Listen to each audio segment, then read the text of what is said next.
Hello, today I'm making an updated version of my FSX settings, and I'll also include my computer specs and FRAPS settings as well. Basically this is an update from my last settings video which I posted probably about a year ago, because since then I've bought some new add-on scenery and things like that, so I've had to mess about with my settings quite a lot, and now I've finally found a configuration which works quite well with my PC.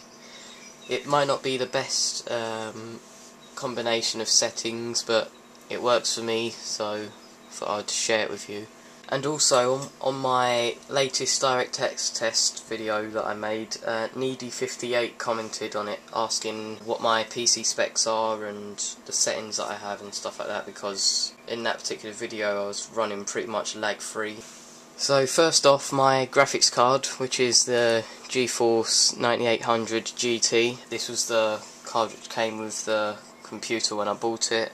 It's quite decent, runs DirectX okay. Next is target frame rate, and I limit this to 40 instead of unlimited like a lot of other people do, because I think that limiting what your PC is trying to load helps improve your frames overall, because it doesn't try to outdo itself basically. Full screen resolution, when I'm recording like I have been recently, I use 1280 by 720 by 32. When I'm just playing normally, because I've got a normal monitor, not widescreen one, I set it to 1280 by 1024 by 32. Filtering, I use anisotropic, I think that's how you say it.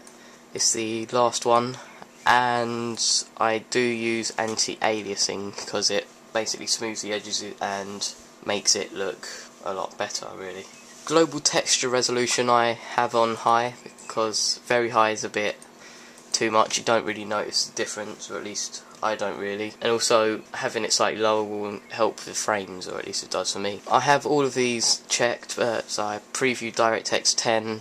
I've only recently been doing this, and I've noticed that it actually increases your frames compared to using DirectX 9. Lens flare and light bloom, they're not necessary, but they do make the simulation a bit more realistic.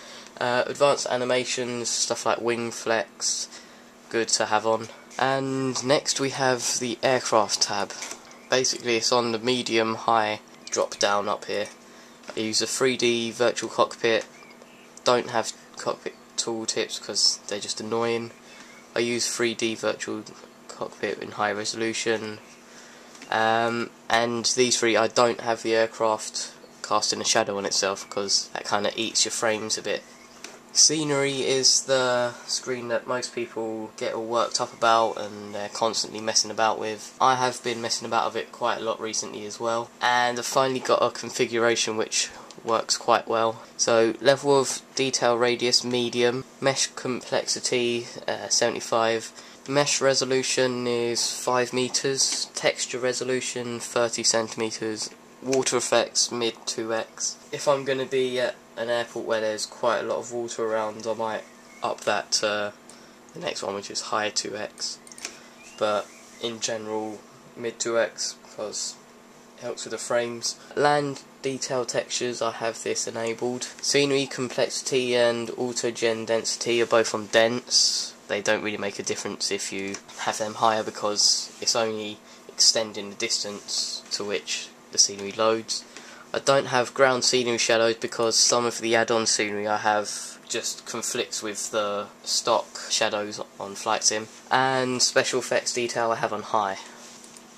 Weather, cloud draw distance I have on 80 miles because that's about a realistic distance that you can see just in real life. No thermal visualization, don't use real life weather a lot, so I have all this off really. Cloud detail, I use detailed clouds and have the density on maximum to make it a bit more realistic.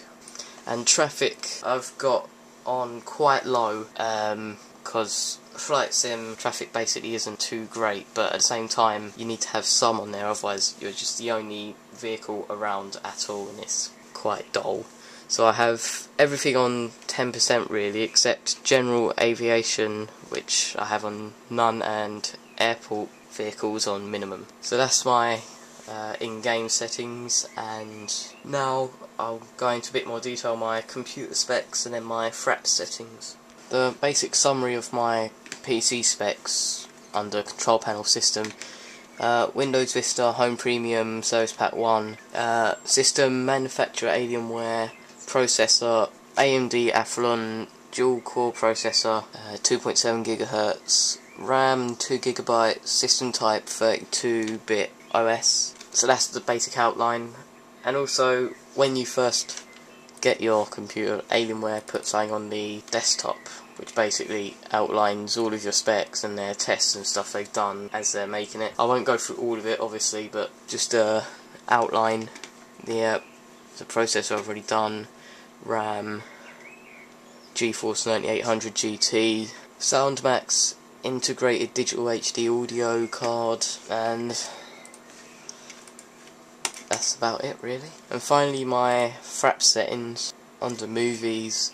Like with Flight Simulator settings, limited the FRAPS frame rate to 40 so it matches the in-game settings and it doesn't try to outdo itself. I record to an external hard drive which I've got up there on my tower, so basically it doesn't use as much of the computer's resources, and it means the computer can concentrate its power into running the game rather than recording. And that's about it. So I hope you found this video useful, and I will see you next time.